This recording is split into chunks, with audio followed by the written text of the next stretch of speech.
Alright, ladies and gentlemen, welcome to yet another SHOUTCraft Clan War right here on MLG TV. My name is TotalBiscuit. And we have for you a right slobber knocker between two top Korean teams. We got Axiom, we got Startale, duking it out in a best-of-7 Pro League format for the grand prize of $500. Not a bad little payday for a single match, is it? Not really whatsoever. We've got $5,000 a month in prize money to give out to these teams thanks to our sponsors MLG TV.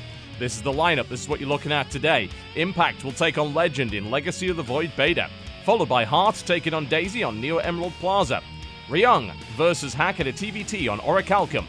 Sulky versus Pet in a Zerg versus Zerg on Peninsula. Alicia takes on Curious in a PvZ all the way on Engines of War, our cannon map. Very exciting match that we had yesterday there with Suppy, who played some incredible StarCraft on that map. And then, of course, we have the 2v2, Heart and Crank, the season 2v2 team that have actually won a couple of 2v2 tournaments. We'll take on Pet and Hack on Deck 16, which is our reinterpretation of the one and only wonderful lava map, New Polaris Rhapsody. And then, if we get an ace match, that's going to be on Suncross, and we have no idea what that's going to be. Every team gets 5 minutes to choose their ace, assuming it gets that far. Pretty even match, as far as I'm concerned. I would think, obviously showing a little bit of bias my own team here, but Impact probably has the advantage going into Legacy of the Void. And then, of course, we have some matches which look really even. Ryung versus Hack could be a really good TVT. Heart versus Daisy. Heart's best matchup is TVZ, not TVP, so Daisy could definitely have that one. Sulky versus Pet, while Sulky's TVZ is absolutely killer, but we've seen Pet put on some great performances so far on these maps. He seems very well prepared for Clan Wars, so it depends on how much Sulky's actually practiced the map. He may run into some surprises, whereas Pet will most likely be better prepared.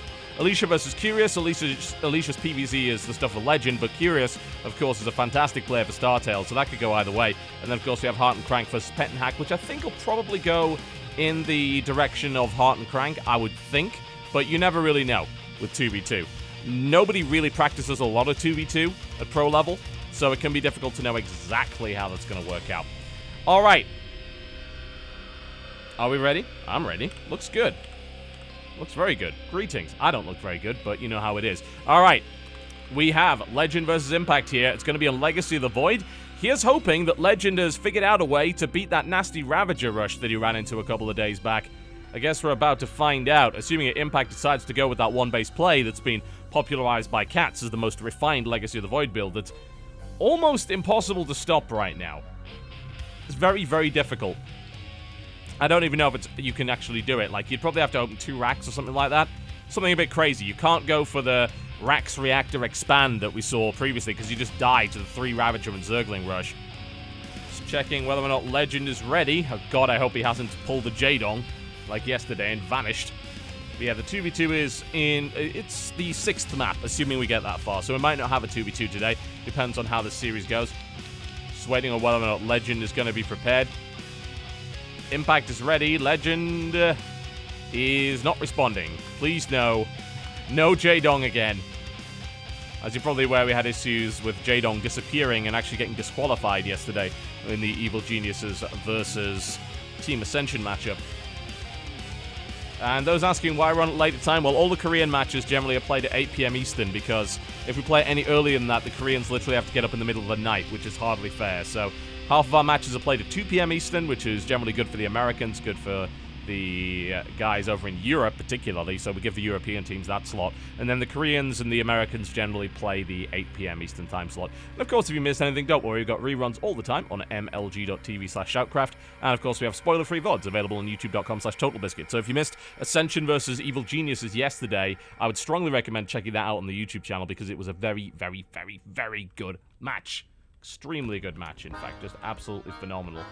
Alright, no accordions, thank you very much. Accordions are completely and totally unreasonable. Alright, we're just waiting on Legend. Legend was here a couple of minutes ago and now he's vanished. He probably went to the bathroom or something along those lines. Or the lavatory, the loo, whichever you prefer.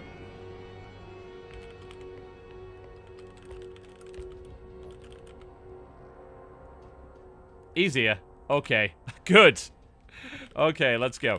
Alright, Legend has come back. Don't worry, he hasn't pulled the Jadong. We're ready to rock and or roll. Let's make it happen. But yeah, that Ravager rush is really hard to stop. We don't know if it's even possible. So, we haven't seen many people do it. I think you've got to scout it. I mean, you've got to even, like, just blind counter it, I think. So, on a map like Coda, which is quite a short rush distance, if Impact elects to go for the one-base Ravager, he might get an easy win over Legend here. It's something that they might have to look into in terms of the balance. Of course, this is why I'm not running any big Legacy of the Void tournaments yet, because I think the balance is a bit off. And as a result, we're going to have to wait until they fix that. But, alright, cool. We are here. Legend will take on Impact in our first map right here on Legacy of the Void, and then we'll be switching back to Heart of the Swarm for the rest of our maps. And our first map, of course, will be Coda. Alright, here we go. Ladies and gentlemen, welcome to Legacy of the Void, and the first map in this Best of 7 Clan War Pro League format. Spawning to the west position in the blue trunks, playing Zerg, it is Axiom's Impact.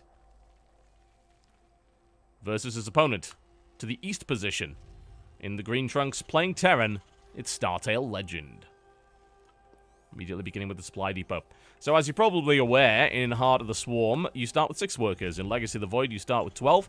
So that accelerates the start of the game very easily. We're going to actually see gas first here from Legend. It's an interesting idea. He's already on 16 supply, so the build orders are kind of completely out of whack.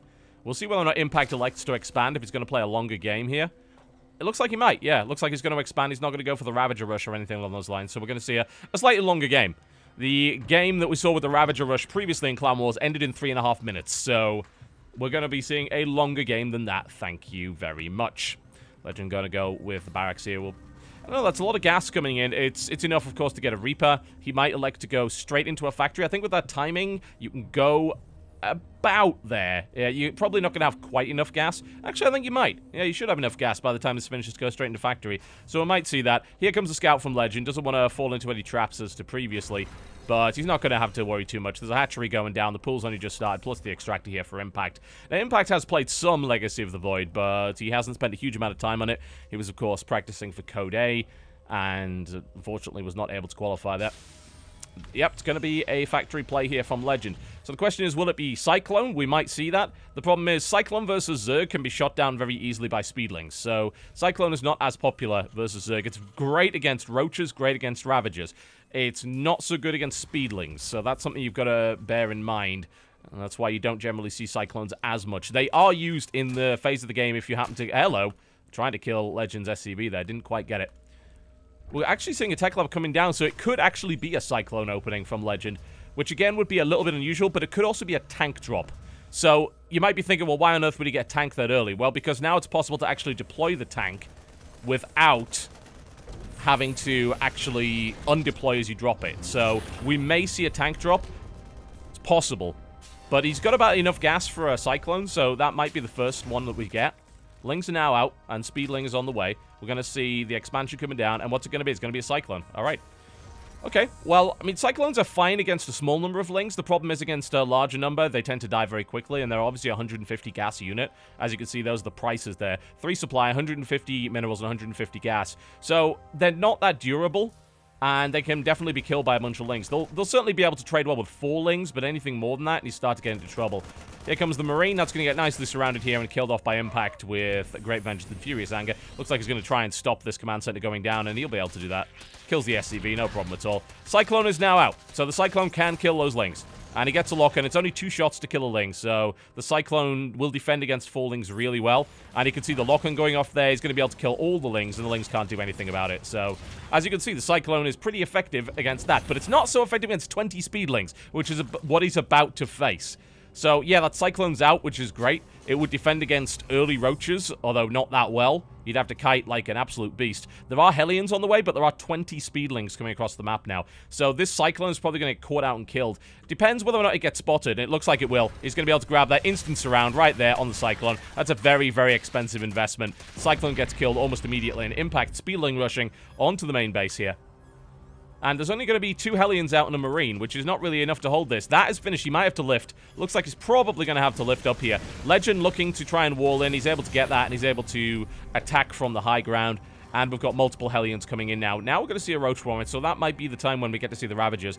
But importantly for Impact here, he's able to take a 3rd base and he's denying his opponent's expand. And he's also spreading his Lings out in a way that if the Hellions do come down the ramp, they're going to be less effective. Looks like an Armory is going to come down for Legend, which means we're going to be getting some Hellbats out, most likely, which is a good way to deal with this amount of Speedlings. Get about 6 Hellbats out, you can kill the Speedlings without too much of a problem.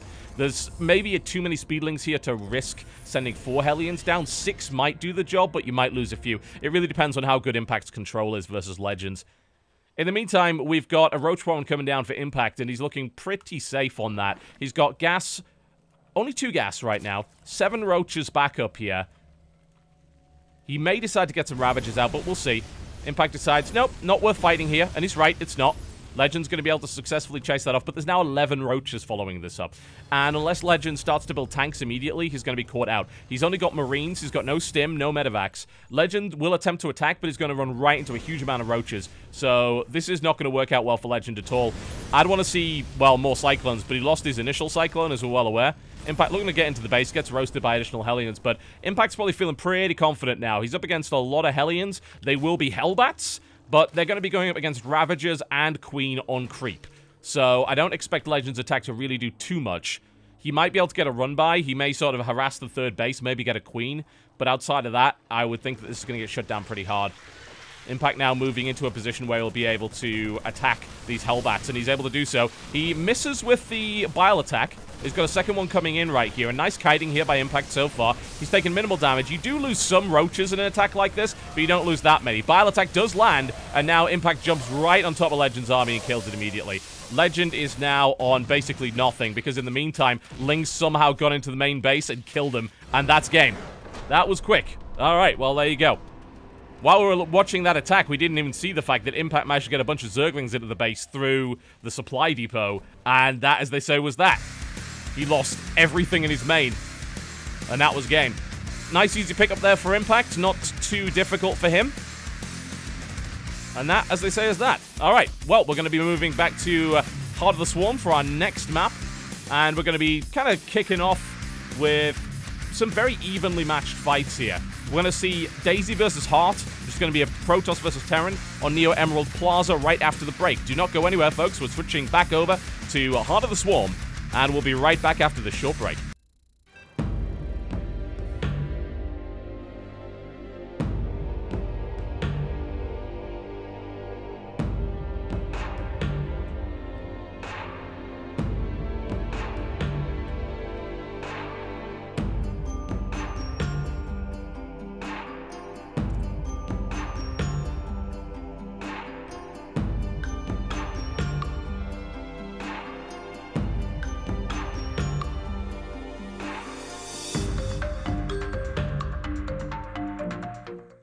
Alright, ladies and gentlemen, welcome to Neo Emerald Plaza, and it's my pleasure to introduce to you from Team Startale, currently trailing 1 game in this best of 7 Pro League format, to the northeast position playing Protoss in the red trunks, it's Daisy.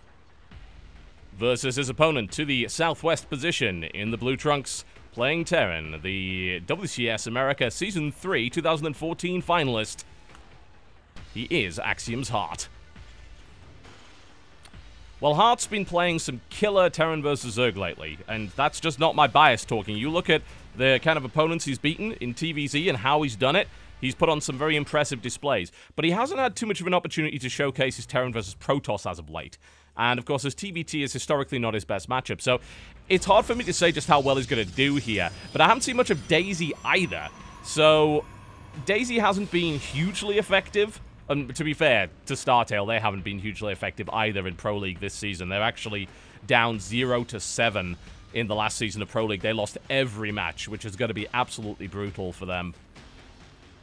So it's hard to say who's going to come out on top here. I'd probably give the edge to Heart, but then again, that's my personal bias talking as the owner of Axiom. Regardless, though, we're going to be seeing a pretty standard opening here from Heart, most likely Reaper opening. Just have a look around and see what you can see. Neo Emerald Plaza, as you saw in the map intro, is a fairly standard map. There's nothing too crazy about it, although it does have quite a lot of collapsible rock towers, so those are things that you do need to bear in mind when having a look at things on Neo Emerald Plaza. Outside of that, it's a fairly short rush distance map with some attack paths which are blocked off by rocks, which can eventually be opened up. The natural has 2 entrances. Actually, technically 3. You've got this attack path down the bottom here that can be knocked off by rocks, and this is an interesting scouting route here for Daisy. He's actually planning something. Looks like he has check this map out, and I believe he can actually warp in past these rocks here with this pylon in this position. What's more likely, though, is I think we're going to see a proxy Stargate coming out of Daisy here. Which could work pretty well. Hard, of course, not really prepared for that as of yet. I imagine a Stargate is coming down momentarily. Reaper's on the way, which is going to give him nice scouting information. He also scout with an SCV as well, so he's going to be thinking, I see double gas, but I don't see anything else. And you can see he's looking around, seeing if he can find anything else. And it's like, hang on a minute. This is a bit suspicious. You've got double gas, you've not expanded. What are you doing? And this is a brilliant position, by the way, for the Stargate, because unless the Reaper actually goes there, it won't be able to scout it. I would like to see Hart make a safety missile turret here, because I don't think he really realizes you can't... I mean, this might get scouted if Hart moves in that direction. I think he is looking for it. Yeah, I think he's aware. The question is, will he be able to find it? Reaper's on the way up now. I mean, he doesn't need to send the Reaper to the main base. He's gonna... Oh, he's gonna see it. He sees it immediately, but can he get a missile turret down in time? He's now focusing fire on the pylon. A Reaper doesn't have the DPS to kill that pylon before the Oracle comes out, though. So we're going to need to see a bunker. We're going to need to see a missile turret come out of Heart pretty much immediately. If we don't get that, then there's going to be quite a lot of damage done. The Oracle's already halfway done as it is. A backup pylon's coming in, but the probe gets killed, which is a nice little maneuver here. The SCV coming to back it up as well, but the Oracle's going to kill these units pretty much immediately. So I can't really see this doing much. He needs a missile turret. He's still not building one. He has no engineering bay. Uh-oh. And the Reaper survives. Nice micro here from Hart, but this CC is not going to finish, and the Oracle's going to do damage. There's a second Oracle out on the way. Widowmine's being built. So it looks like he thinks he can fend it off with what he's got. He has only 4 Marines, which is not enough. You need at least 6 to safely kill that Oracle. He's going to shut down that pylon, but Daisy managed to get the backup pylon in place before that even happened. The SCV's going to try and finish it, and Daisy doesn't actually react in time, and the command center does get finished, which is nice. Stalker now on the way here for Daisy, backed up by another pylon. We're seeing a starport coming out here from Hart. He may elect... Oh, he supply blocked Daisy. That's a nice move, so no more Oracles are coming out. And Daisy's actually pulling back now. So overall, damage-wise, he actually hasn't done too much with this. The CC finished. The Oracles were built, but he got some... Whoa, Daisy, what are you doing? Daisy Fleet Beacon? Now, that is completely unexpected. So... this may actually be Proxy Carrier, as ridiculous that sounds, but it's more likely to be Proxy Tempest. The other possibility, of course, is Anion Pulse Crystals and a Phoenix build, but I don't think that's going to happen. Down goes the Reaper. But he scouts and he sees no base. So he's got to be thinking this is some crazy one-base play here. He needs to go back and check on that Stargate again. But, I mean, why would you? You'd think, well, there's no reason. He's pulling back because he expects a ground all-in, but it's actually not. It looks like it's going to be Proxy Tempest. That's the most logical. If it's Proxy Carrier, I will flip out. Because there's no way it should be. I mean, that's a completely illogical thing to do. Proxy Tempest. Roddy is dancing around in his bedroom right now. We're seeing one base Proxy Tempest from Daisy. Heart's on the way. He's got a couple of Widow Mines. The thing is, it's going to be seen. The Oracle's already spotted this. So, I don't know how much damage this is really going to do. Heart scouts again, still sees nothing. So now he's got to go and scout.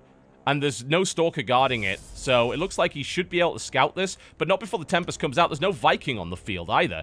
So, again, this is going to be a bit of a problem for Hart. He's not ready for this. He doesn't know what he's facing. He now is going to scout, and he's going to see the Fleet Beacon, and the Tempest is already out. So, this Tempest could do all sorts of horrible things. We've got the Oracles now moving in. Hart is trying to avoid the Oracles as best he can. And here's the boost. He's gonna... I mean, this is gonna do nothing. There's already a cannon in the mineral line, so the Widowmine drop's gonna do nothing. The Tempest is now moving in, and there's no Viking out on the field. So, I mean, really, there's no good answer to this Tempest yet. The Widowmine burrows, but the range of the Tempest is obscene, and now we're getting a pylon right in the... He's building a tank. A tank is not gonna do anything against this Tempest right here. Still, the Widowmine drop has done nothing. Second Tempest is out. But, I mean, so far, the DPS of these Tempests is not great, but they're going to start picking up add-ons. They're going to start killing workers. We're going to need to see Vikings on the board, really. Lots of Vikings, and there's only one. I mean, you could put that Viking against it and then maybe start repairing, but I think he's expecting a ground attack of some sort, but it's going to be pure air here from Daisy. And units are getting killed. Heart's moving out. He's going to try and do some damage. He manages to take the shields off it and now moves the Viking in. He's got to move the SCVs in to repair the Viking. Cannons going into the natural of Hart here. Daisy is crazy. What can I say? This is insane. Heart's going to move back. I think he's going to try and drop the Widow Mines directly below the Tempests. I don't know if he's going to pull that off. The Oracle's here as well. This is pure one-base Sky Toss out of Daisy here. And these 3 Tempests are doing all sorts of damage. The Reactor's going to go down if he's not careful. He's taking more damage. Another Viking pops out. He needs to get a few more out here. The Widow Mines are going back into the main. I don't see if they're going to... They might be able to do something, but look at this Sim City here by Daisy. He's so well defended against this. He's building another Photon Cannon. The Viking's now moving. I think he can kill a Tempest now. As long as he starts to repair that Viking, he should be okay. He hasn't lost the Reactor, so if he gets a couple more Vikings out, he should be fine. He did lose a Viking in the process. He needs to repair this one, and then go right back in after the Tempest. But there's 4 Tempests now, and the Oracle's now moving in to back them up. Attempted Widow Mine play here. Does some damage. It gets 3 kills, but these Tempests are doing all sorts of damage. There are now only 3 Vikings. He's moving in yet more Marines, but they've got a Revelation on them as well. So I don't know what to say about this, but Daisy is effectively destroying Heart very, very slowly here with Proxy Tempest. There's now 5 Tempests on the board. Vikings are about to die. Oh, he almost lost some. This is a disastrous here for Heart. He did not see any of this coming. It's going to move the Widow Mine under, but it's not going to burrow in time. This is not going to do the job at all. And I think this is probably going to be game. Unless he needs Stim, really, but he can't build it. He doesn't have the time. Another Revelation comes down. The Viking's now moving. He tries to get that Widow Mine up. Viking shots do go off, but another Viking is eliminated. And Marines are getting killed off here as well. Another Viking goes down. Great target fire here by Daisy. And Heart has no idea what to do. This is a great build. Very well prepared on this map. I didn't expect to see a Tempest follow-up after the Proxy Oracle. I expected an expand, but no. Daisy says, 1 base, 6 Tempest all in. That does it, right? And you're right, it does. Because right now it's Marines against Tempests. The Vikings are just doing nothing. I mean, what else do you do? You have no Stim. And you can easily exploit this area right here. And that's the GG. And Startale picks up one with a great build. Gotta love that one. Nice bit of... I don't know if I wouldn't call that... Well, yeah, it is kind of cheesy, but... It was quite the investment there by Daisy to pull that off, and Heart had no idea what to expect. It was a very well-prepared build for that map, so well done to Startale to pick up a map there to equalize 1-for-1 in this best of 7 series. We'll be right back after the break. The next map, ladies and gentlemen, is going to be Orichalcum, and it's going to be a TBT, Ryung versus Hack, right after the break.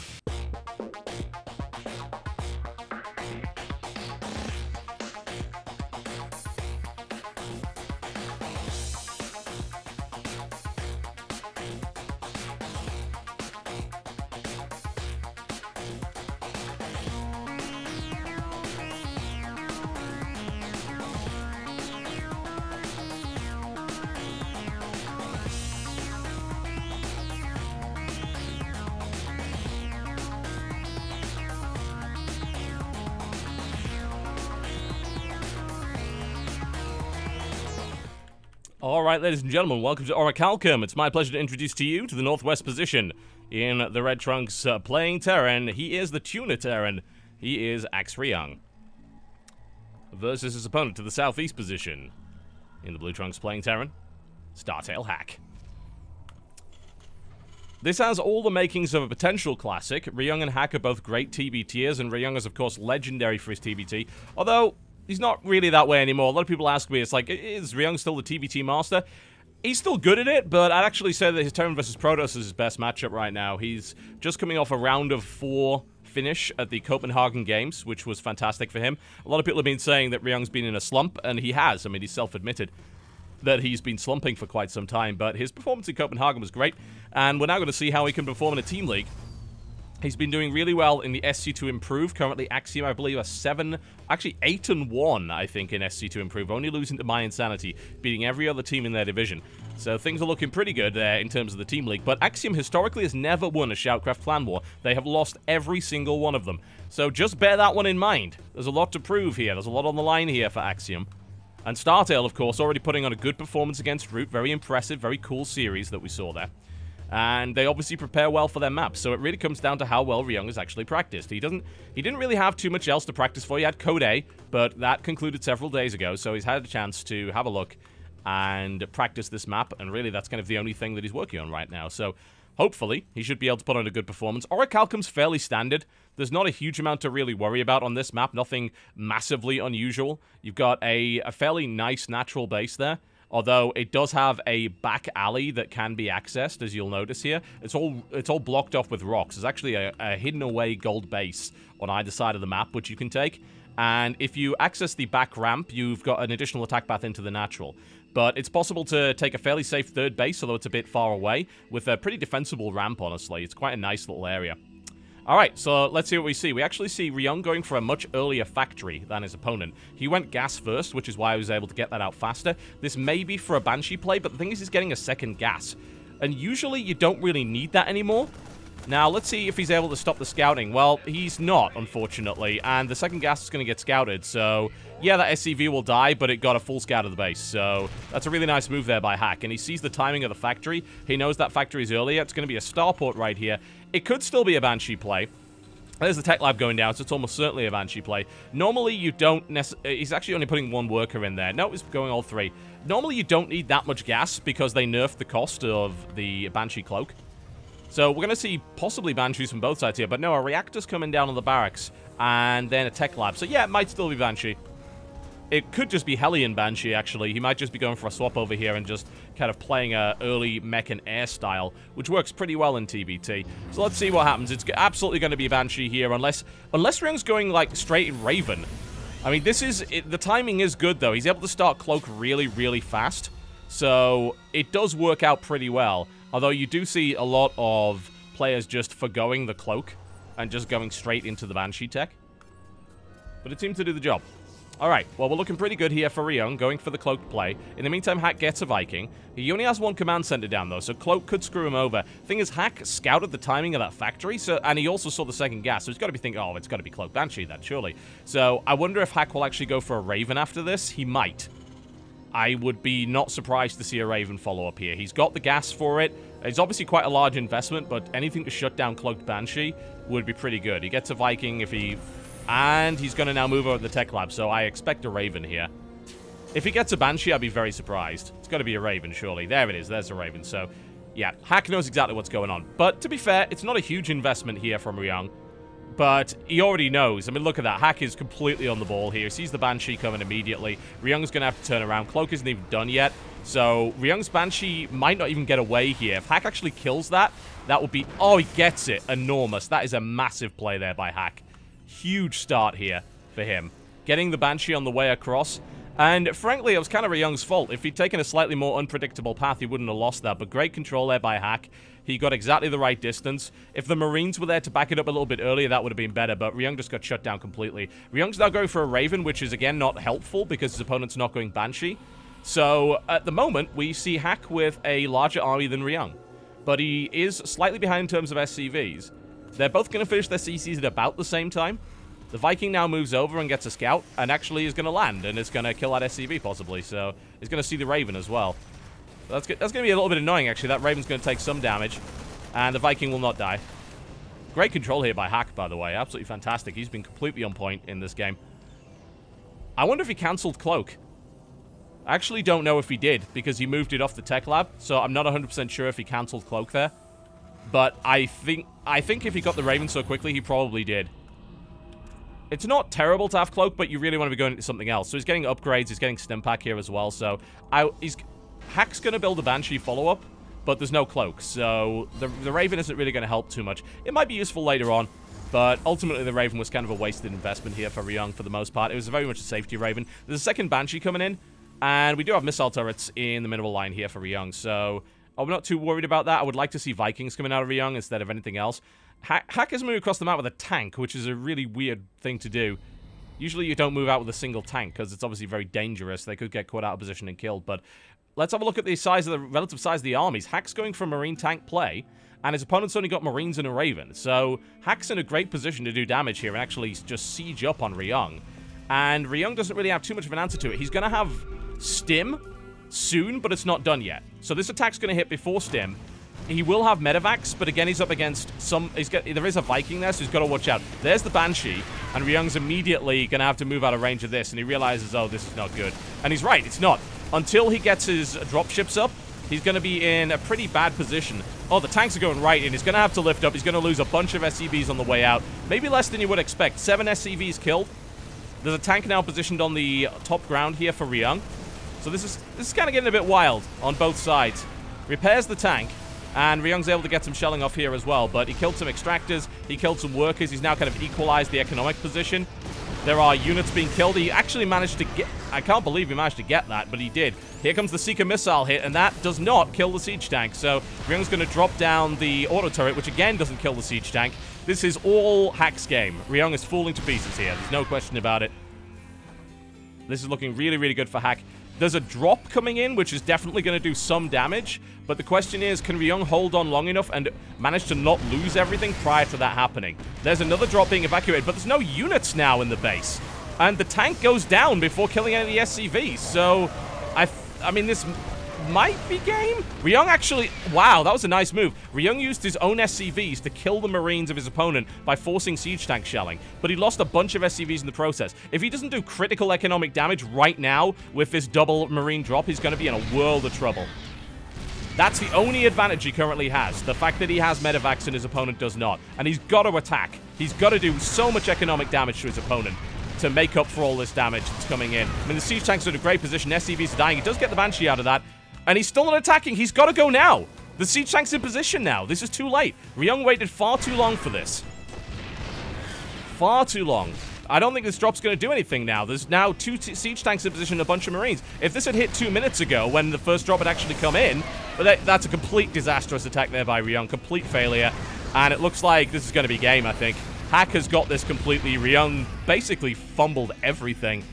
There's really no other way to put it. This was completely one-sided. And that's unfortunate. Hack's just going to go home now. He knows he's got the advantage. The dropships have now been spotted, so Hack's going to be fully aware of it. Hack has tanks all over his base, so this drop isn't going to get anything done. And Hack is going to win the game, I think, at this point. I don't see any way for Ryung to come back, and he GG's. Yeah, that was a pretty bad performance there by Ryung, and Hack played absolutely perfectly. So, there you go. Well played there by Startale. They go up 2-1 in this best-of-7 series. We're going to have to see... much better performance here from Axiom. Again, dropping maps. Will this be yet another clan war that Axiom drops? It's possible. Well, we're going to find out after the break, folks, because the next map is going to be... I'm going to actually check this myself here. Next map is going to be Solkey taking on Pet in a ZVZ on Peninsula. I have no idea how that one's going to go down. Zerg vs. Zerg on that map could be very interesting, actually. We're going to find out after the break. Currently, Startale leads 2 games to 1. We'll be right back.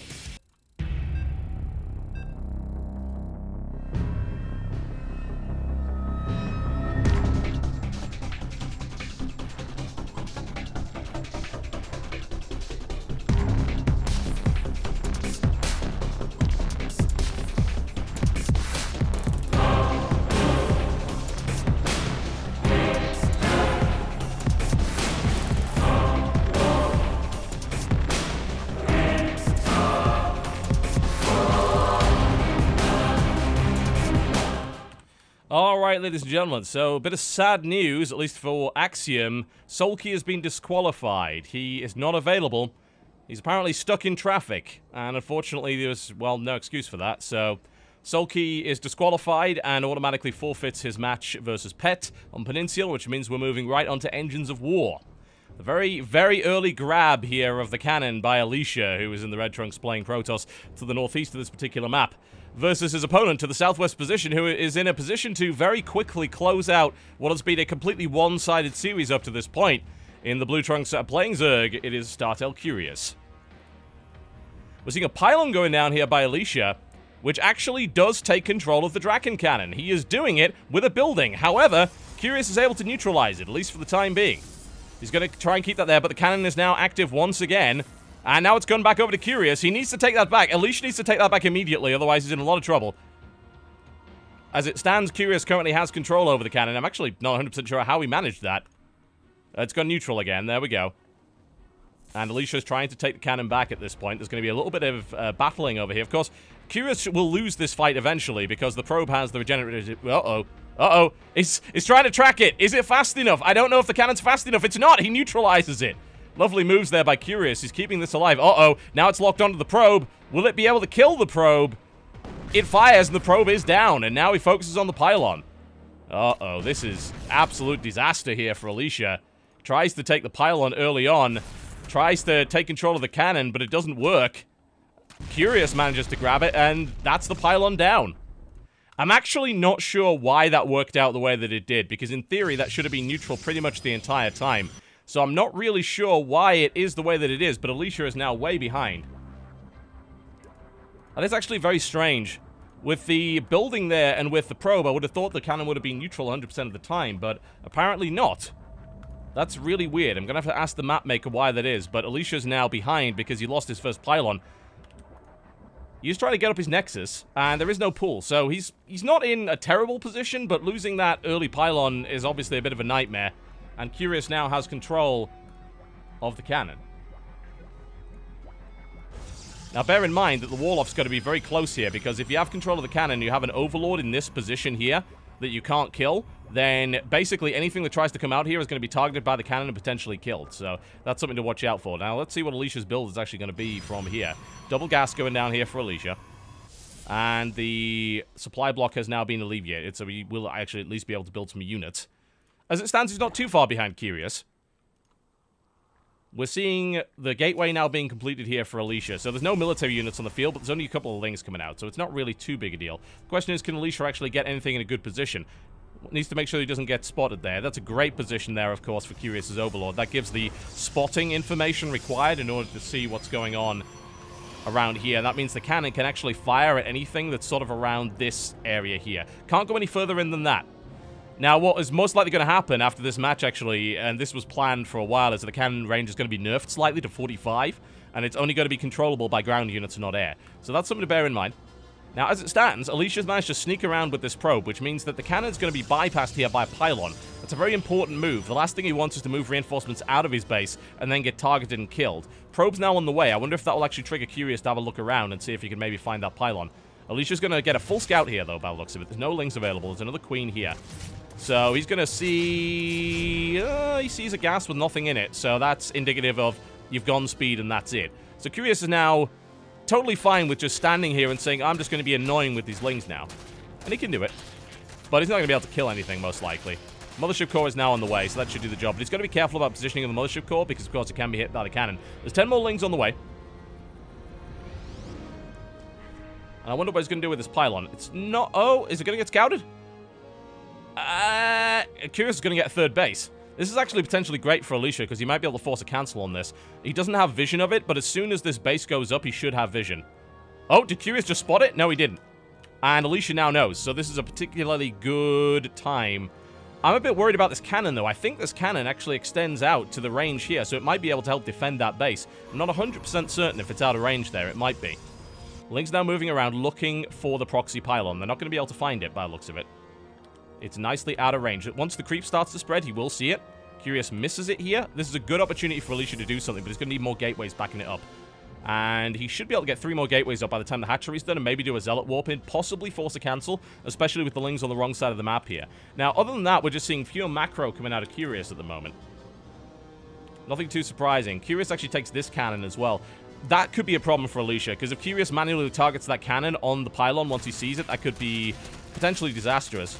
Got a Mothership core out, which is going to defend against this. He's, again, got to be super careful about where he moves this. Last thing he wants to do is move the Mothership core in range of something with vision and get shot down by the cannon. It is possible. As far as I'm aware, this is currently out of range, so you can see the cannon is not actually targeting it. Bear in mind, the cannon has to be targeted manually, so Curious would have to do that himself. And now these pylons are getting seen, but that's perfect timing there. Alicia waits for the hatchery to finish, and now is going to go to work on it. And he might have enough zealots to deflect this, but he needs to get into position quickly. And the cannon's now firing as well, so this is a bit difficult for him. And there's 2 cannons, actually. There's that cannon right there, and then there's the cannon over the side. So Alicia's actually in a lot of trouble, and is not going to be able to make this happen, I don't think. There's a lot of shelling going down on the pylons. There's more zealots warping in to back this up. And the Mothership core is actually going to move in to try and stop this cannon from firing. He should be able to kill Link, take control of the cannon, and then target it on his opponent's base. And suddenly Alicia grabs the cannon, kills the Link, and he might now be able to use the cannon, and he's now targeting the mineral line with it. Nice moves coming out of Alicia here. He needs to stay on that cannon if he wants to do it. He needs to maintain vision as well. Now he can use the cannon to target the mineral line. He should have the range on it up to this point. In the meantime, what do we see? Dark Shrine coming in. Hatchery's taking fire. This is going to be very difficult for Curious to take back. Because, of course, he doesn't actually have any anti-air, so killing the mothership core is going to be very difficult. But what he can do is remove the vision from his opponent to make sure that he won't be able to fire through the fog of war.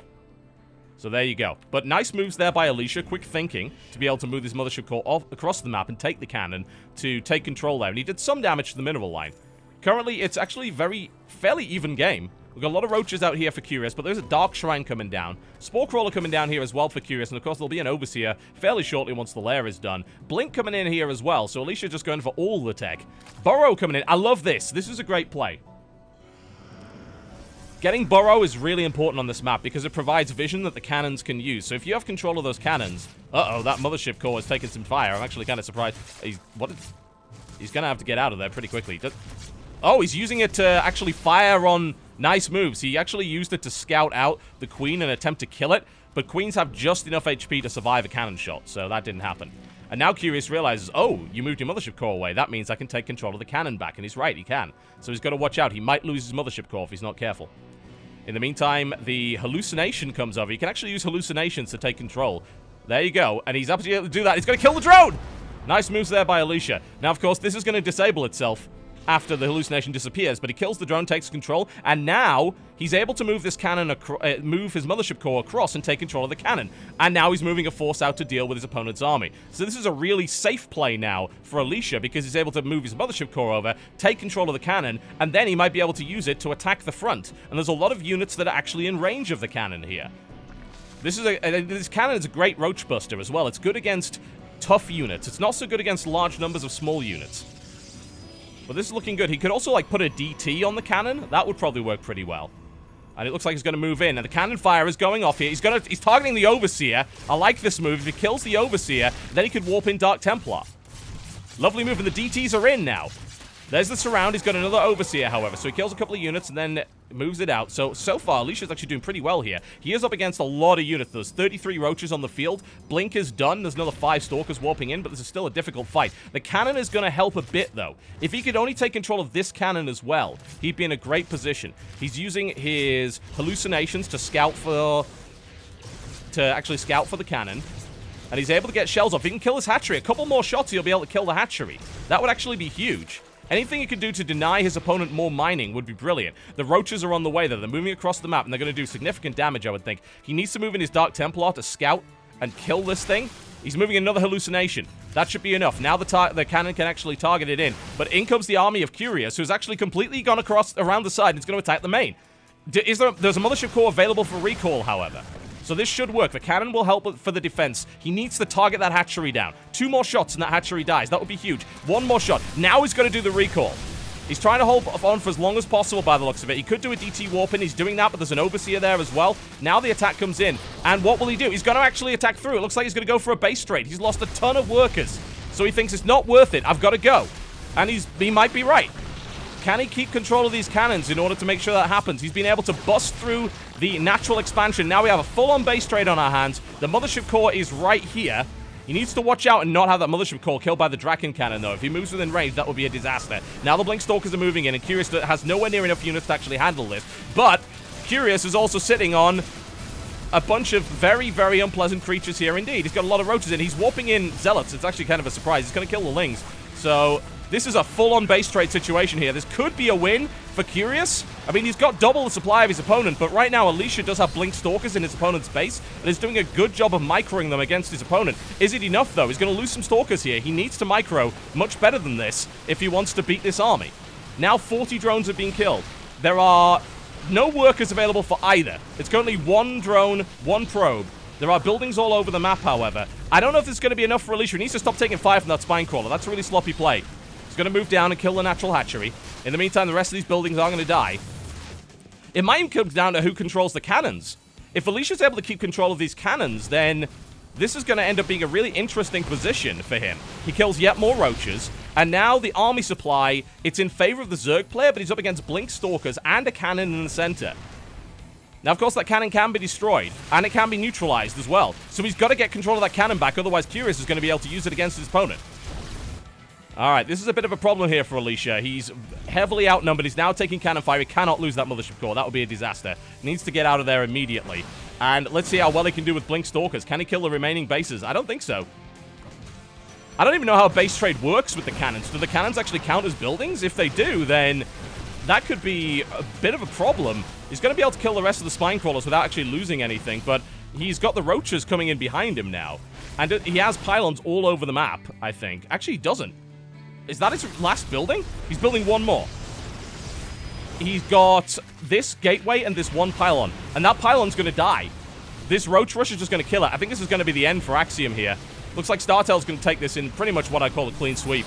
Oh, but the nice force field. He does have sentries. He can keep his opponent out. So he takes control of the main, and he defends his pylon with sentries. And does he have any... He has enough sentries to do this forever. This is a stalemate. I don't know how you even... What even happens here? Alicia's got to make a mistake. If Curious is going to bleed off his remaining units here... And of course, the cannons can't fire within this... And there's nothing that shoots air. Oh, Alicia, no. Alicia's got to be really careful not to... I don't know why he's moving his mothership core there, because that's in range of the cannon. Alicia can actually slowly kill off this entire army with this mothership core. Slowly. Very slowly. But this is a very weird position. Oh, the mothership core gets sniped. The cannon fires, and that is that. Oh, that's really unfortunate. So, this is now a stalemate situation. Alicia has control of the main, but can't leave. He's got to segment off the forces. There's no money available for either. There's 2 drones, both of which are burrowed. There's basically no money left. Another pylon's being warped in. How many more buildings are left? There's an extractor here, and there's an extractor here.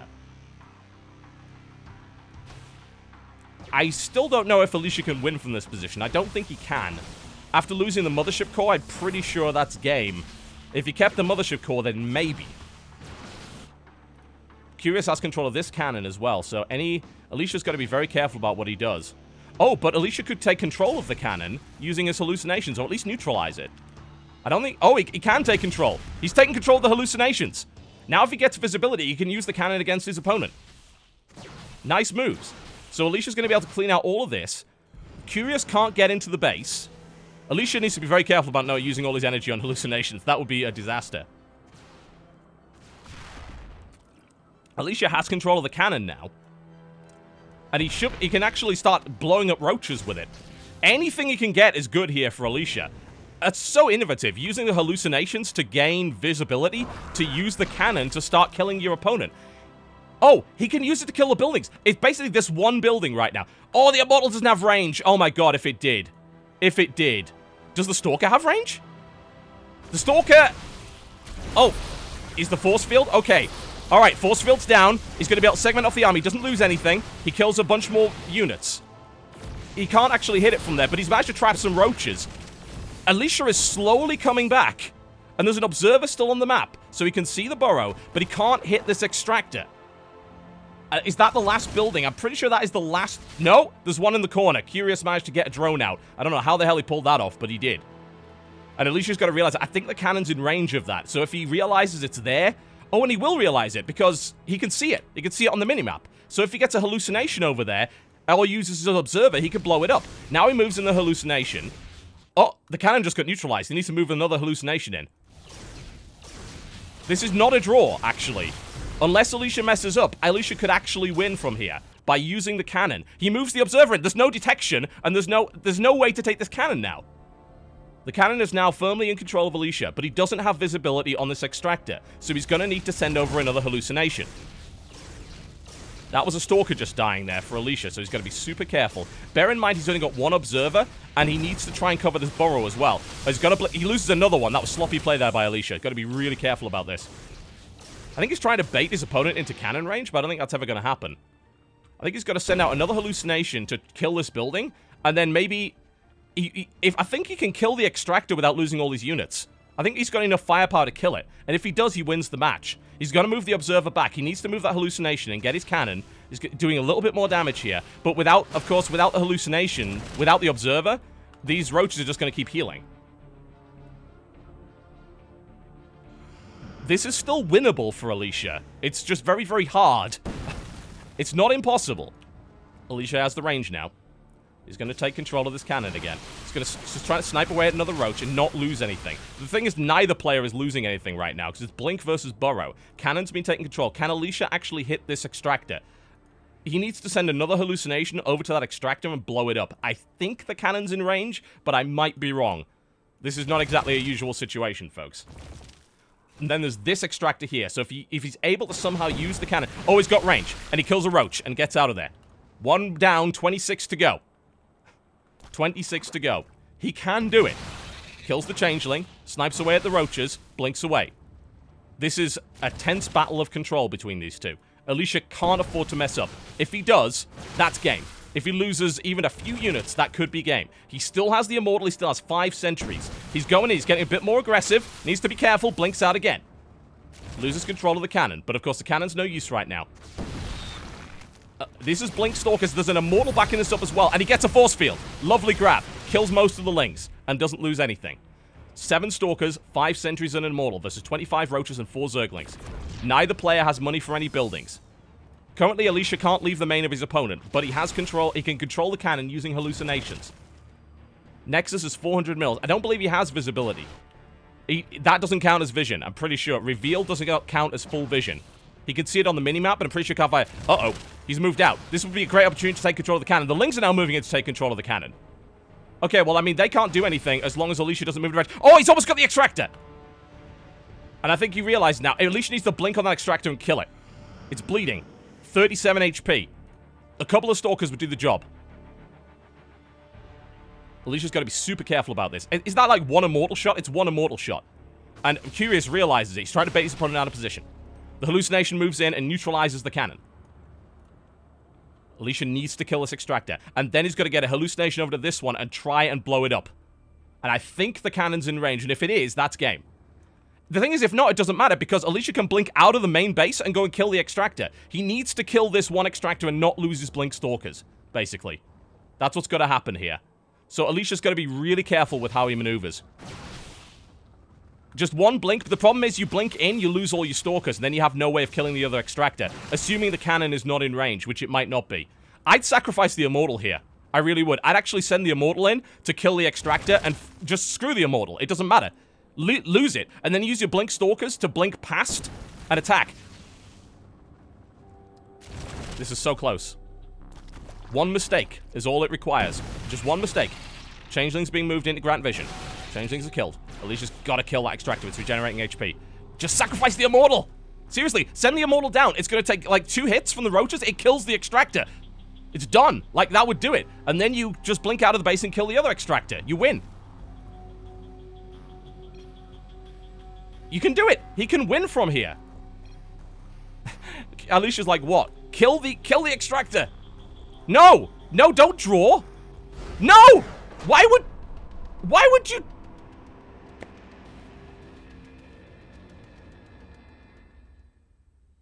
Are we replaying?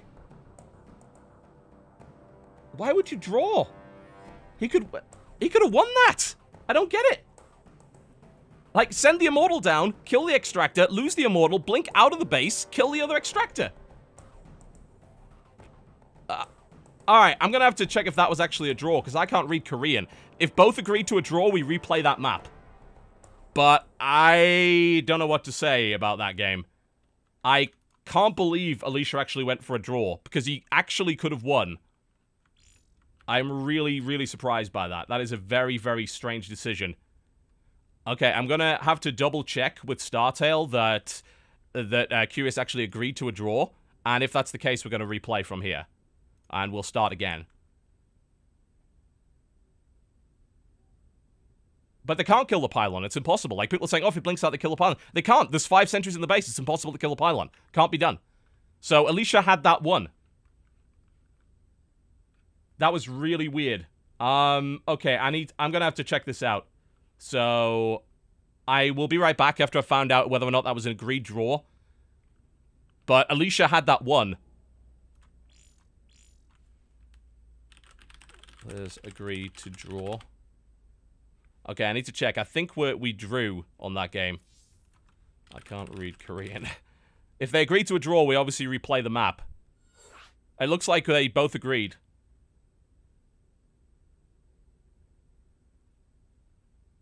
Yeah, they both agreed to a draw. Okay, so we're replaying. Alright, we're going to go to a quick break while I set this up again, and we're replaying Engines of War. And I'm furious at that because Alicia had that one. We'll be right back.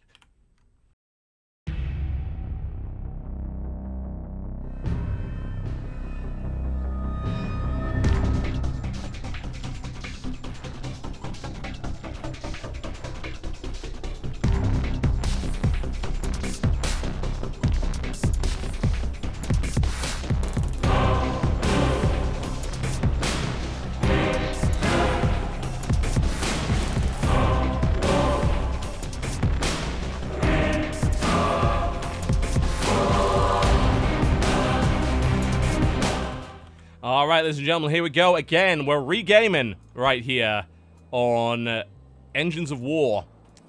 We're going to see basically the same setup, only the other way around. Now, again, this is very strange because Alicia basically had the game won. He just didn't realize it. That was the weird thing about it. Can he fire the cannon? He gets it. Nice interception this time by Alicia. Last time, Alicia actually lost the cannon to his opponent, but this time he moved out to intercept the drone and fired the cannon manually before he was able to neutralize it. So great play there by Alicia.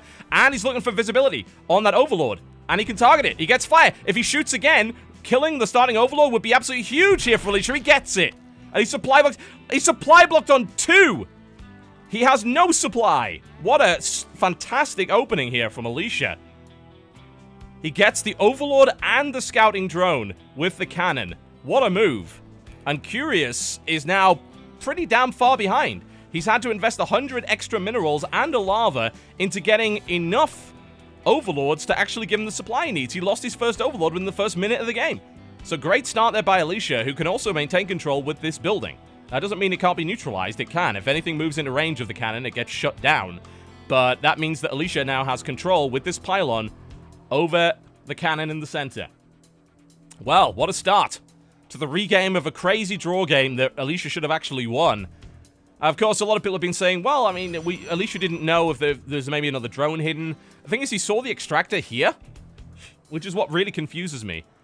And you can blink out of the base here and then just go and kill the extractor. So I'm really not sure why he actually agreed to a draw, but it's been a good start from Alicia anyway, and he actually goes Nexus first off the back of this, which seems good. That definitely seems like the right way to go, because he's delayed his opponent so much here. I'm a bit worried that Curious might go for an all-in off of the back of this, actually.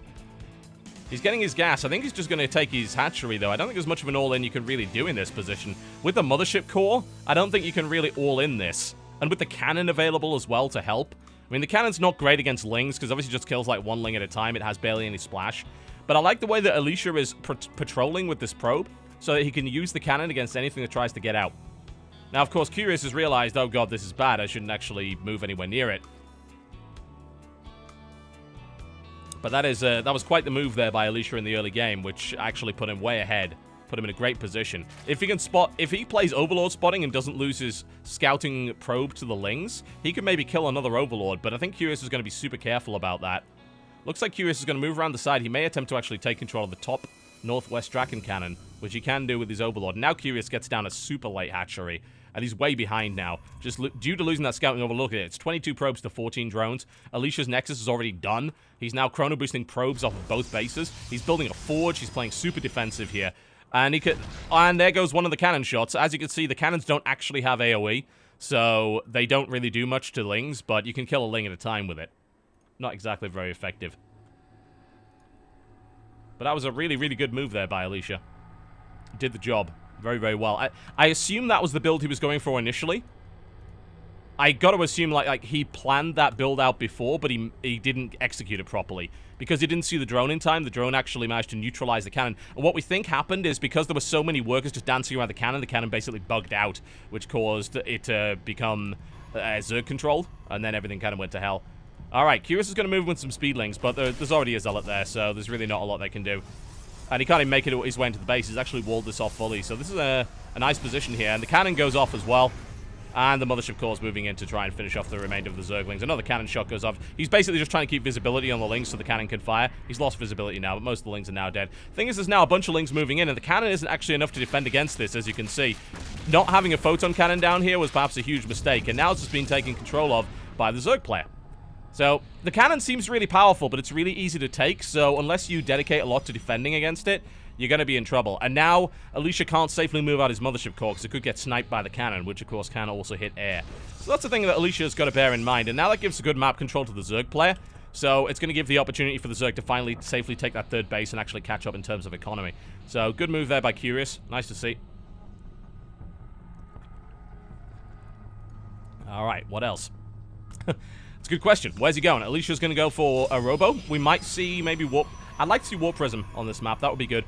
Because you can avoid the cannon completely, go around the side. You can even take control of the cannon as you pass. Maybe just, like, drop a Zealot there or drop a Probe there. And that means that center path isn't really in contention.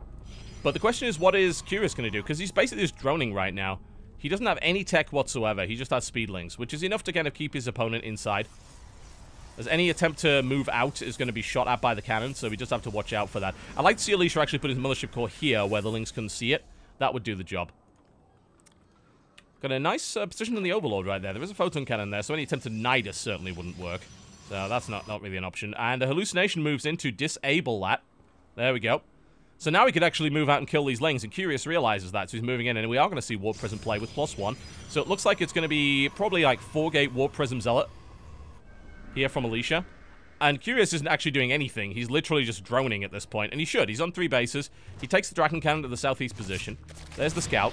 The cannon actually fires and kills the Hallucination, but he gets the Scout on the 3rd base, so he knows his opponent is going very macro-orientated here. A couple of safety Spore Crawlers going down, because of course DTs are a risk here, but it looks like the Warp Prism could be good. Alicia's going to have to take control of this cannon, because if the Warp Prism actually gets shot down, that's going to be a disaster. Alicia's now moving out, though. He's going the one way where the cannon isn't taken. Now, bear in mind, on the map, you can actually see who has the cannons, so he knows which route is safe. Oh, there we go. A big shot off, and again, it looks like this kind of bugged out here. So we're going to have to get that fixed. I think what happened is, like, if you try and retake control of the cannon too quickly, then the cannon actually stays hooked on to whoever took it last. So that's something that the map maker is going to have to look into. Of course, these are experimental maps. We're going to see the Sentry warp in with Zealots and Stalkers, and he's going to actually warp in. We've seen this before. This is a very Huck move here. Looking to try and supply block his opponent. Can't do that just yet. Doesn't have the units for it, but this is a pretty good play here by Alicia, assuming he doesn't mess it up. He lets a few Lings in, but he's not going to lose any units, and that's the most important thing. He's going to kill another one of these Overlords as well. Again, looking to supply block his opponent. More units warping in, and this is a nightmare for Curious. Absolute nightmare. Loads of sentries available. He has managed to keep his opponent out of his base, and now he's going to go to work. And there's no Roach Swarming down. There are Spines coming in, but this is Alicia's game to lose at this point.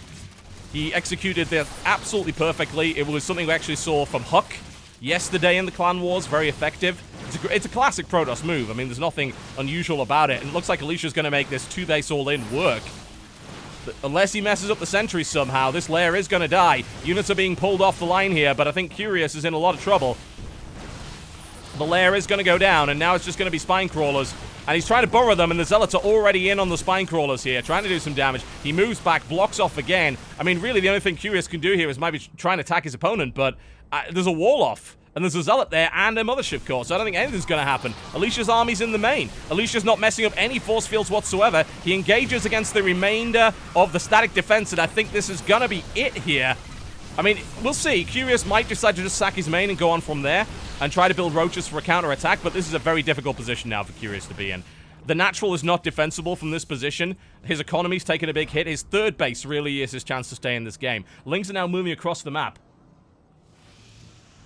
And, of course, he's going to run into a wall. I mean, there's double photon cannon there, Sentry, Zealot, pretty much everything you could possibly desire. And now he's going to move into the natural here. He's going to kill off the Queens, and Curious is taking a battering here. And he doesn't have the units. I mean, his attempt to counterattack simply isn't going to work. He's going to have to bring him back and try and fight in the natural if he expects to actually survive this. But Alicia is executing this really, really well. He basically hasn't lost a unit, or he's lost a few Zealots. All the drones are now dead. The economy of Curious is in tatters, and it's going to be down to these Roaches and Lings. Does he have enough units to make this happen? The force fields are deployed, and they keep most of the Lings back. So this is looking like a really good engagement. This is the Protoss' game right now. And it looks like Alicia will try and bring this series back for Axiom after some pretty crushing losses for both Hart and Ryung. And I think this is going to be it for Curious. He's just pathing everywhere. He knows he's dead. And Alicia's kind of won this game twice, really. As I said before, he won the draw game as well, technically, but he didn't realize it. And now Alicia... Oh, man, Curious is just going across the other side of the map now, and this is going to be it. Alicia's going to take this game, 120 supply to 26. Curious is doing a little dance, making a little love, and there's the GG. All right, and Axiom puts one on the board there. Makes up for kind of dropping the game that, well, he kind of had won anyway. By the way, that was 8,825 minerals lost versus 1,000 minerals. So a hugely efficient engagement there for Alicia, and a big win. All right. That means, folks, we go to the 2v2. This is a chance for Axiom to pull it back. Will they be able to pull it off in the 2v2 with Crank and Heart? We'll find out after the break.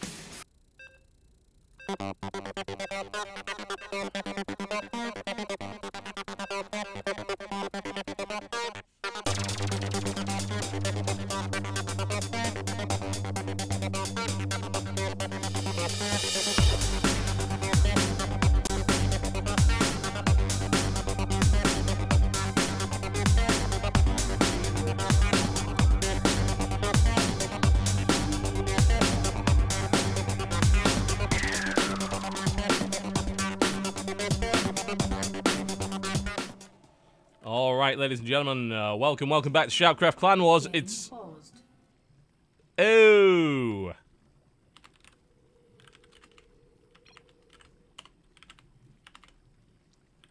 Whoops. Yep, looks like we have to regame. Apparently the game speed is set to slow, which actually shouldn't have happened. We're not really sure why that is, but alright. Whoops! We apologize for that. Not really sure why that happened. That's actually never happened before. I wasn't set to referee either, so they can't actually read what I'm saying. I'm just going to let Crank know that we're regaming. So, couldn't talk to you. Okay, we're just resetting up the game. That shouldn't take too long. It's going to be 2v2. I'm not sure how that happened, because the Game Heart mod is supposed to default it to fast. So I really have no idea how that happened. It's really strange. Very, very odd. But, well, it is what it is. So we're going to be back in momentarily. We're just bringing everybody back into the game. I am now lobby host. I'm going to set myself to referee this time. Make sure that doesn't happen. Okay. Axiom now back into the lobby. We're just waiting on the Startale players to come back. There we go. Let's bring in Pet and Hack. Again, very, very much apologies for that. I'm actually not sure how that happened in the first place. Very, very weird. Really, really strange. But, of course, the last thing we want to do is play a game on slow. That would be absolutely awful. Yeah. Alright. Okay. Ready to rock and roll. Let's do it again. Let's give it another shot. And let's try not to mess it up this time. That sounds like an idea, doesn't it? What a wonderful, wonderful plan we have. Alright. Okay. Here we go.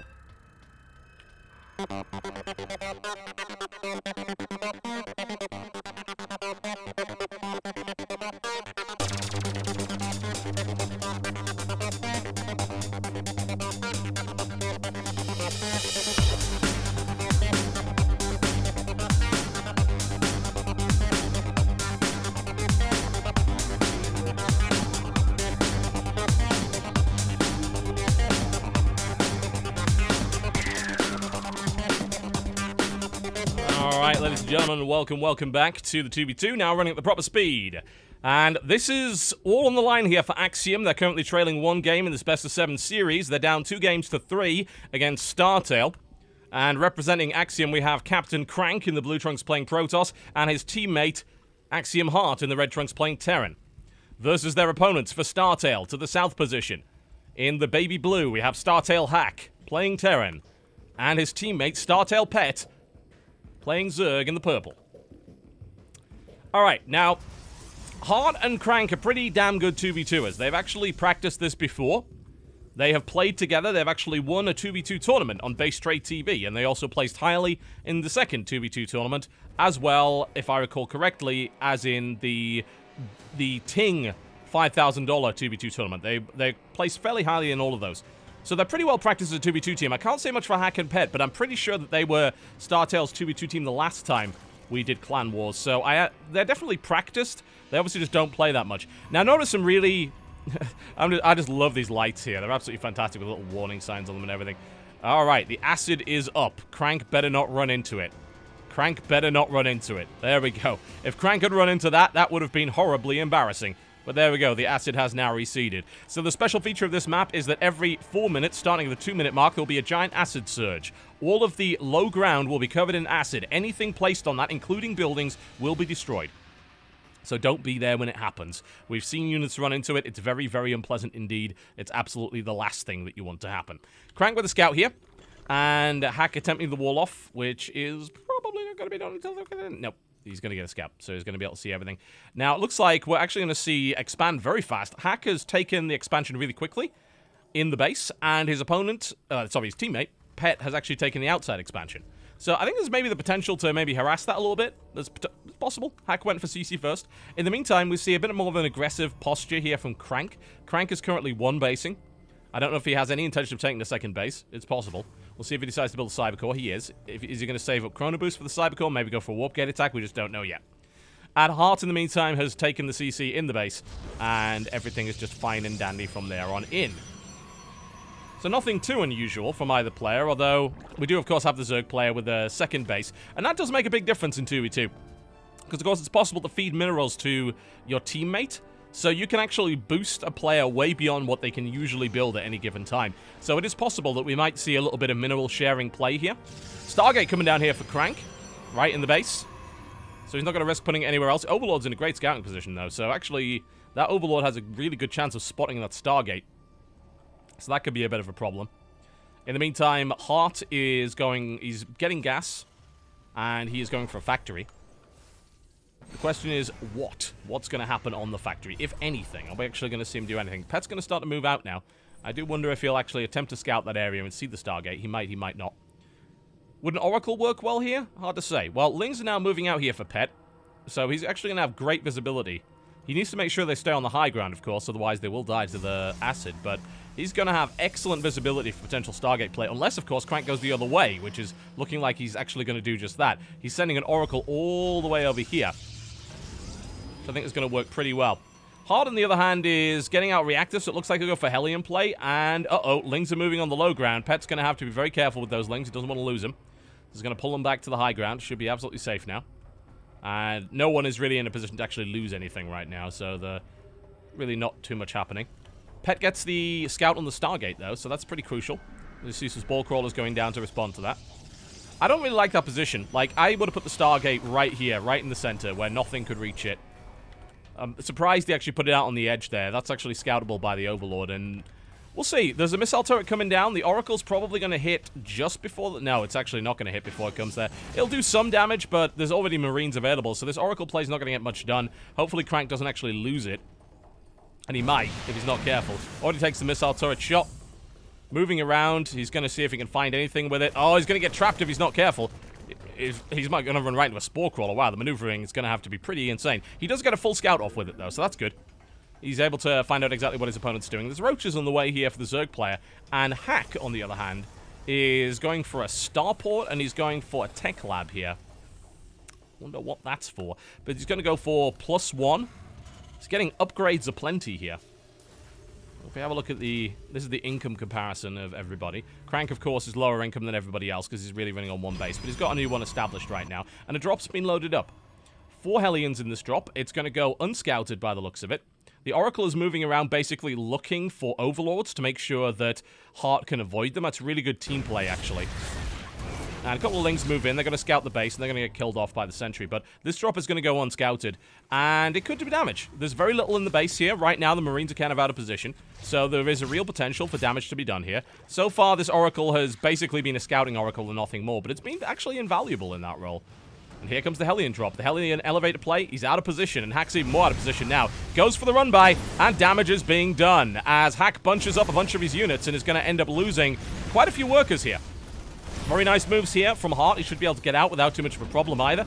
So a couple of workers killed. Nidus Worm coming up here for Pet. Oh my. That's an interesting move here. Does he have anything to... Oh, wow. If he doesn't kill that Overseer and the Nidus actually comes right up in the middle, that could be ridiculous. But I don't know. Will a Nidus Worm work in a 2v2? That's hard to say. I've never seen it done before. So I guess we're about to find out. The Overseer is going to get a full scout off here. So far, great damage being done here with the Hellions. And the Oracle's moving in again. It gets 5 kills, trying to do a little bit more. So, Hack has taken some significant economic damage, and the Hellions have moved in again. Now he needs to pick up and go. He's actually not lost a single Hellion, so this is great moves here. And Hack will be able to catch up a little bit with Mules, but he has taken economic damage, there's no doubt. Crank's going to move in again, going to have a look and see if he can get anything. He gets great scouting information here, but obviously he needs to watch out. Oh, he's going to lose that Oracle. Maybe? No, he's not going to lose the Oracle at all. Okay. Uh-oh. Pet. Move. Go. Go. Roaches cannot survive. Oh, he's quick enough to get onto the high ground. Man, if he lost those roaches, that would have been an absolute disaster. So I guess he's going to Nidus from here. But, I mean, I think that Nidus dies immediately if he tries to pull that off. I'm not really sure what his plan is here. Nice moves again. Heart goes in. Does yet more damage with these Hellions and gets right back out again. This elevator play, hugely effective here from Heart. And the Oracle's going to scout the roaches as well, which is huge. So he knows that there's a big aggressive force available there, and he's going to have to prepare for it. We're going to see Colossus out on the field and Immortals here for Crank. So he's got quite a lot to deal with this. So this should look pretty good. Hot pickup here from Hack. He's looking to go for a double drop here. In the meantime, the drop's on the way back. We've got Heart just kind of hanging around, just trying to do some damage. He could do it. He could actually move in and attack again.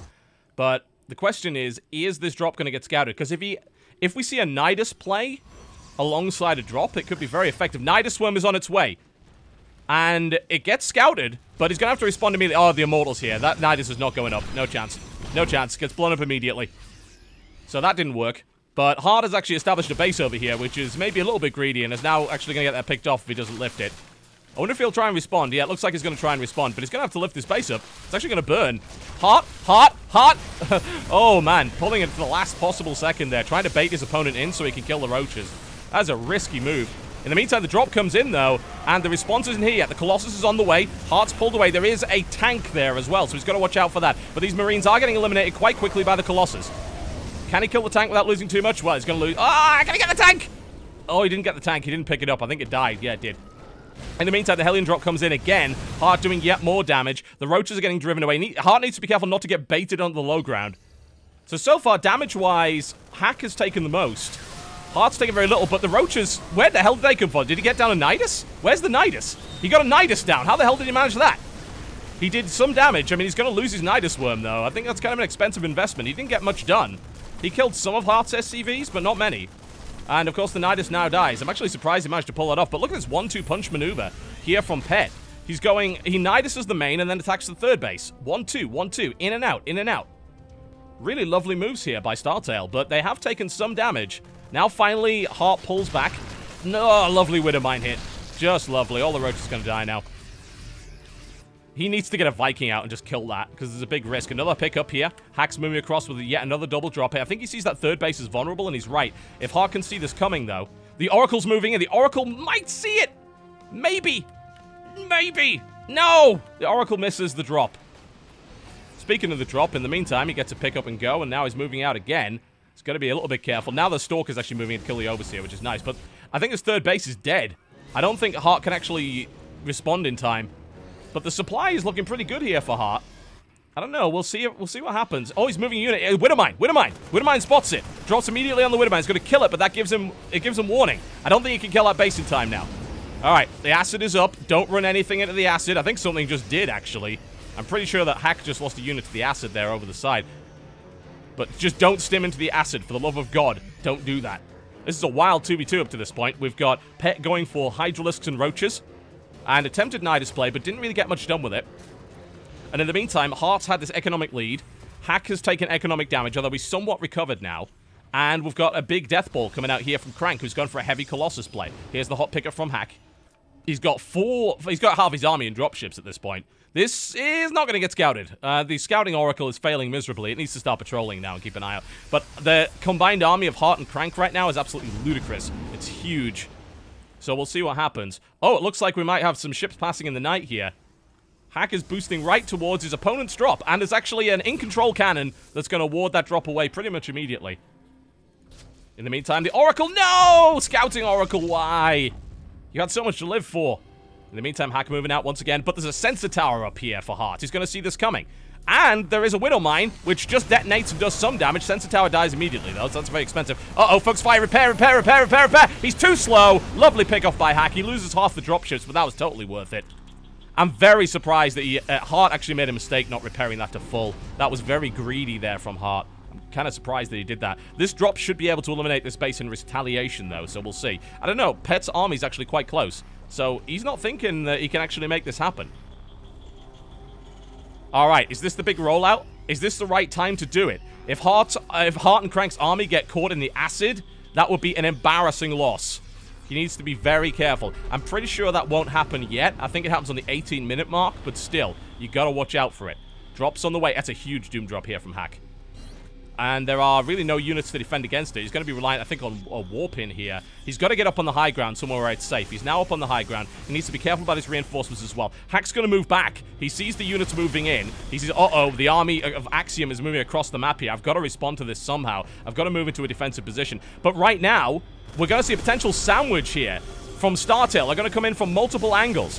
But right now, that's a bad engagement angle here from Hack. And it looks like Crank's going to get a big, big fight on Hack here. He devastates the majority of the army. In come the Roaches and Hydralisks. It's a huge fight on all sides. It's so big we can't even fit it on the screen. But the Colossus stand tall. They kill everything. And the Stim Marines and Marauders are going to smash the remaining army of Startale. It looks like we're going to an ace match here in this series as Crank and Hart devastate the remaining Startale units. And that's the GG. We're going to the ace match. Oh, what a series. What a series. It's been quite wild up to this point. But Crank and Hart executing some great 2v2 play. And now we get to move on to the ace, which is going to be on Sun Cross once again.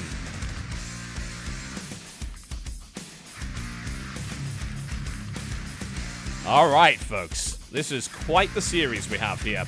We're going to the break.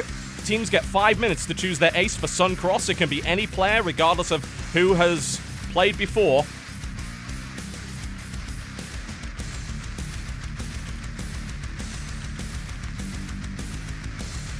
We're going to be right back after the break. Don't go anywhere.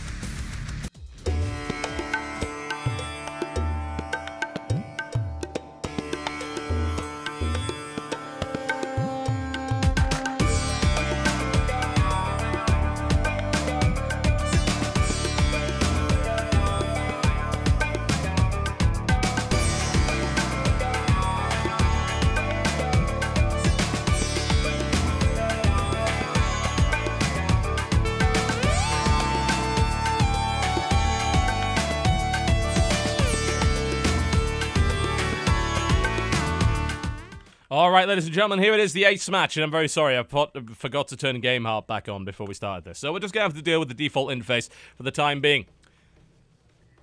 Representing Axiom and TCM, who unfortunately was disqualified, forfeited his match, but is available to play in the ace. He finally got home from the traffic. It is TCM Soul Key in the blue trunks playing Zerg to the west, versus his opponent to the east position in the red trunks playing Protoss. The brand new signing as of 2 hours ago, because we're that cool, we let them play that. Startale Myung-Sik playing Protoss. Yes, we do allow brand new 2-hour hires to play in the Clan Wars, assuming, of course, they happen to be the ace, which he is. So, Myung-Sik versus Soulkey. So we have two players that, well, Myung-Sik has only been on Startale for 2 hours, and Soulkey has never been on Axiom. And judging by the fact that he got disqualified from his actual match, probably never will be. So this is a bit of a weird match, one way or the other. The TCM, of course, I believe Soulkey is their only player right now. They're a single-player team. So not really so much a team. TCM, of course, has teams in other regions and other games, but they only have one StarCraft player, which is sensible. I mean, I don't blame people for having only one StarCraft player these days. Really. It's a little bit crazy to hire a large number of StarCraft players when it's a 1-versus-1 game, unless you're playing the Team League like Pro League. Alright, Myung-Sik with the Nexus first. Greedy. Soulkey with the Hatchery first. More standard. Perhaps not so greedy. Soulkey is going to have difficulty scouting this. This is a very big map. The interesting feature of this map is that it actually has 8 spawning locations, but you can't spawn close. So you couldn't say spawn here. But everything else is fair game, meaning that scouting this map is a nightmare. It's very hard to find your opponent early, which means this is a very macro-orientated map. It's almost impossible to cheese on because you don't know where your opponent is. So that's exactly what's going to be happening here for both players as they look around to try and bloody well find each other. Myung-Sik's going to scout this location, not find him. He's eventually going to find Soulkey. Looks like they're going to find each other about the same time, considering Soulkey's Overlord is moving across the map and will be able to scout that Nexus. Actually think... Yeah, I think Myung-Sik figured it out based on the fact that he saw an Overlord moving across the map. So he's going to get a scout, but this is going to be 3 hatch before pull. And this is a great map to do 3 hatch before pull. And the 3rd hatch currently goes unscouted, but once he sees the spawning pull, he's going to be saying, ah, I see what you're doing. But there's no forge down here for Myung-Sik, so he can't punish this. He can't cannon it, and rushing across a map of this size, not really practical.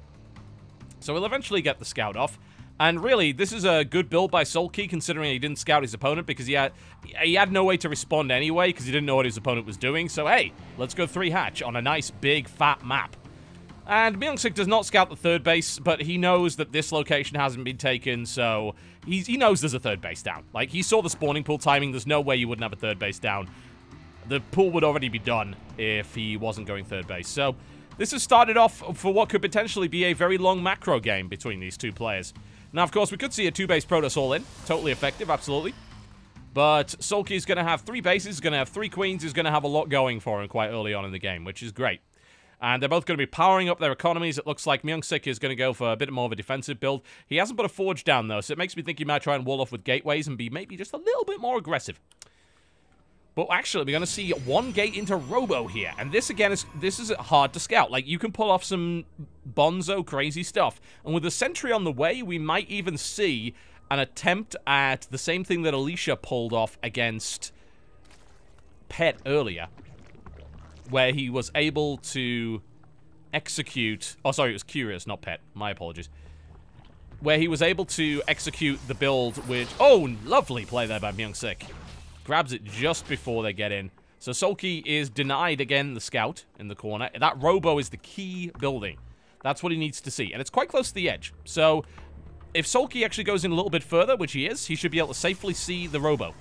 And he'll see if it's building anything. And if it's a Warp Prism, which it is, so we're going to see that Sentry Warp Prism play again, he should be prepared for it. And what's the best way to deal with it? Well, generally speaking, you want to get some more queens out. You want to make sure your creep spread's really good. You want to be absolutely certain your creep spread between your main and your natural is there. And you also want to knock this debris down.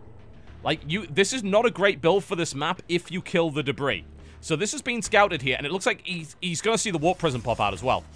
That's a big deal. There you go. He sees the Warp Prism. Huge deal there for Sulky. So Sulky needs to kill these rocks to ensure that he doesn't have this wall-off happen to him.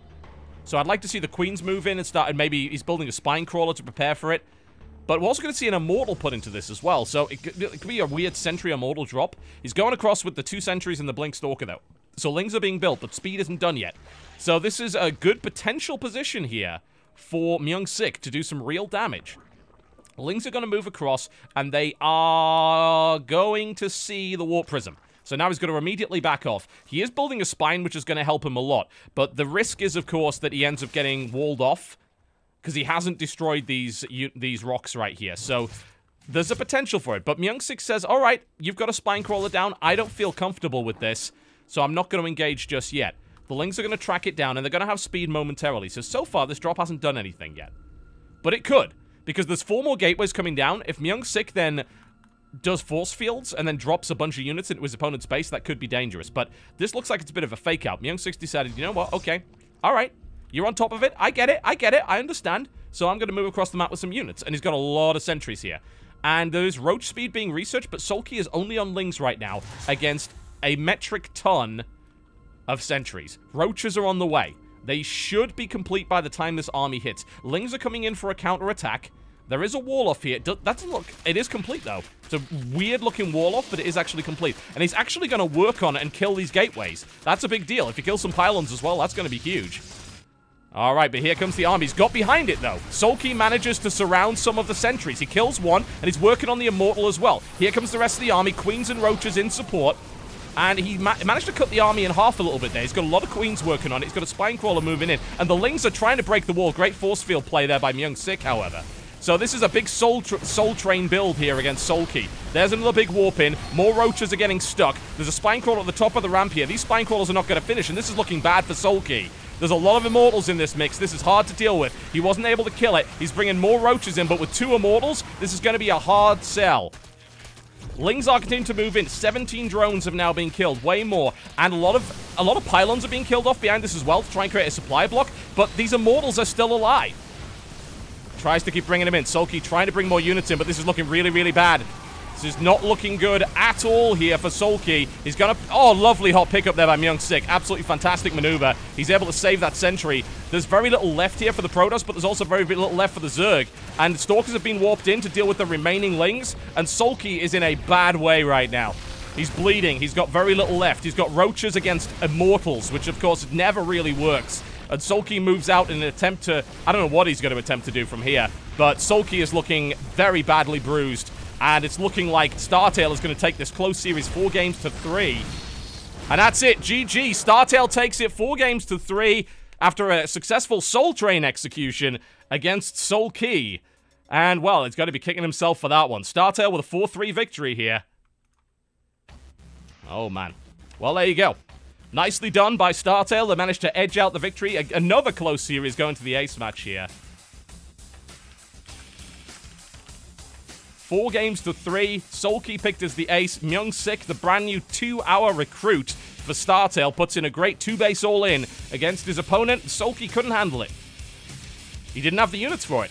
He had a bunch of sentries. He didn't have, well, I mean, sentries and roaches don't beat that build anyway. You've got to be really well prepared for it, and unfortunately, Sulky was not ready. The 2-base all-in hit, even after seeing the Warp Prism, and that, as they say, was that.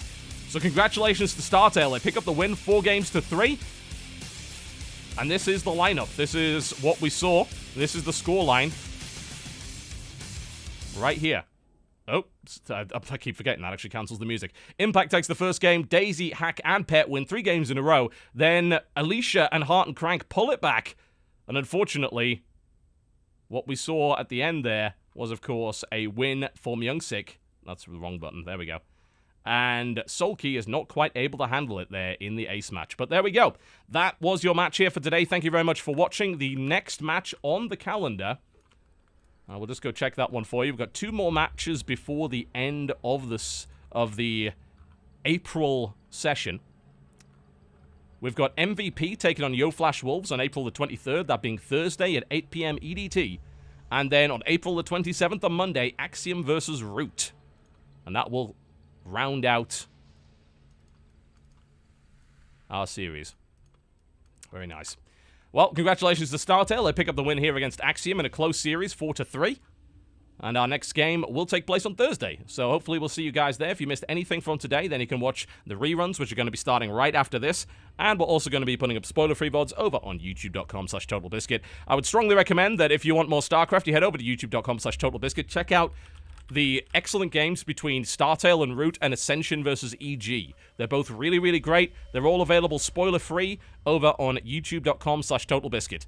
My name has been TotalBiscuit. Thank you very much for watching. Of course, big thanks to our sponsors, MLG TV, for providing $5,000 in prize money for today's event. And I'll see you next time.